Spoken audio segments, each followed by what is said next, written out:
Hi. Welcome back to Random Talk with NG. My name is Ngozi Obiefuna, and I hope you're doing great. Today's conversation is really not a celebration.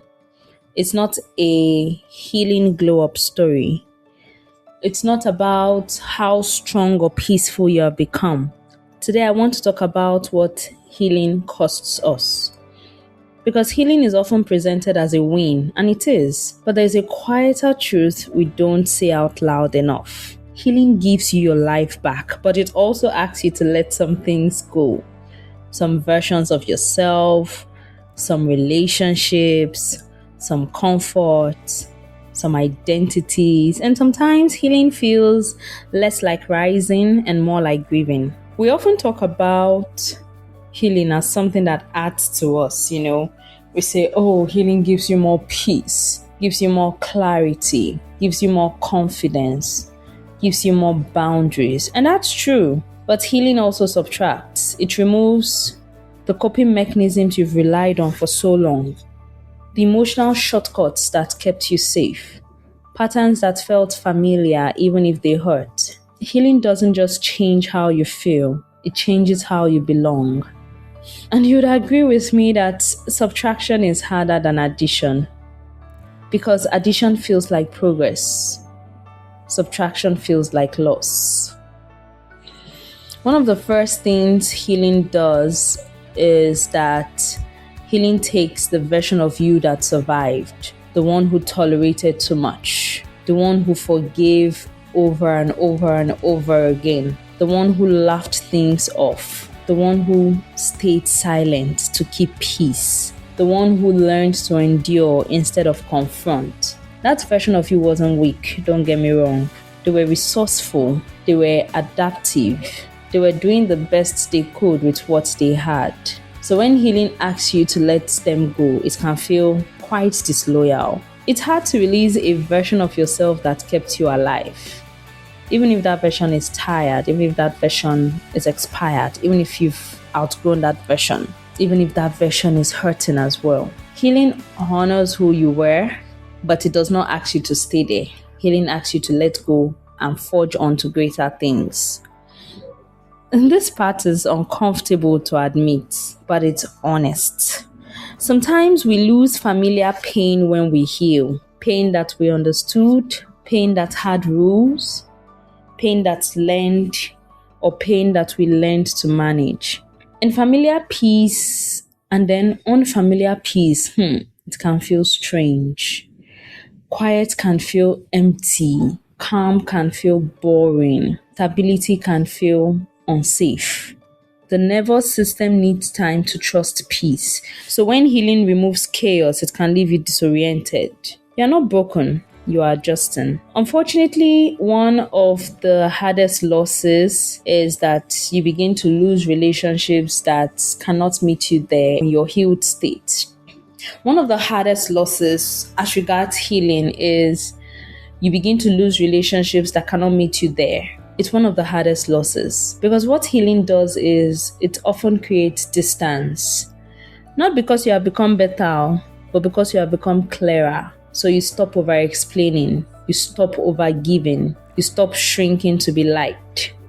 And some relationships cannot survive that shift at all. Not every connection is built to hold your healed self. Some people knew how to relate to your wounds and not your wholeness. That doesn't make them evil, no, and it doesn't make you selfish. It means growth has changed the language that you speak, and not everyone is fluent. For a long time, pain gives us a story, a reason, an explanation, a framework. It helps us understand why things were the way they were. But healing loosens that story. You begin to realize some things didn't happen for a reason. Some people didn't hurt because they were bad. Some endings weren't personal, and that can feel unsettling. Healing removes the narrative and asks you to live without it. Without blame, without justification, without the comfort of certainty. When it comes to healing, you can also lose the right to stay stuck. And this part is quiet, but it's real. When you heal, you lose the ability to stay stuck without knowing better. You become more aware. You see patterns sooner. You recognize misalignment faster. You feel discomfort earlier. And awareness creates responsibility. Because healing doesn't make life easier, it just makes avoidance harder.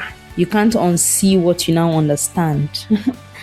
And I believe that can feel heavy. Healing includes grief. Definitely. There's a grief that comes with healing. Grief for lost time, grief for past versions of yourself, grief for relationships that couldn't grow with you, grief for choices you made while surviving. And this grief doesn't mean healing failed though. No, it means that healing is honest. Because you are allowed to mourn what you lost, even if healing was necessary. You can be grateful and sad. You can be relieved and tender. Both can actually exist.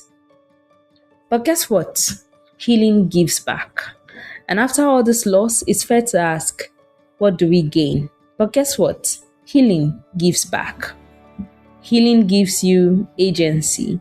It gives you self-trust. It gives you emotional honesty. It gives you the ability to choose yourself without guilt. And it gives you presence. Not the loud kind, not the grounded kind. The kind that lets you sit with your life as it is. Healing doesn't make you perfect. It makes you available to yourself. If you're listening to this and you feel like you're in between, you're not who you were, but you're also not fully who you're becoming, I want you to know this, as this middle is not failure. It's integration. Healing is not a straight line. It's a slow reorientation. Be patient with yourself. You're learning how to live without armor. Healing is not just about what you gain, it's about what you choose to release with compassion and not resentment. You didn't lose those things because you were careless. You lost them because you actually grew. And growth always changes the landscape. So if healing feels heavy right now, please remember, you are not losing your life. You're actually losing what could not come with you. And if you loved this episode, if you loved listening to this episode, don't forget to share with someone who needs to heal so that they can become a better version of themselves. Thank you for listening. Thank you for doing the quiet work. Thank you for choosing honesty over comfort. This is Random Talk with NG by Ngozi Obiefuna, and sometimes healing is not about becoming more, but about carrying less. Cheers.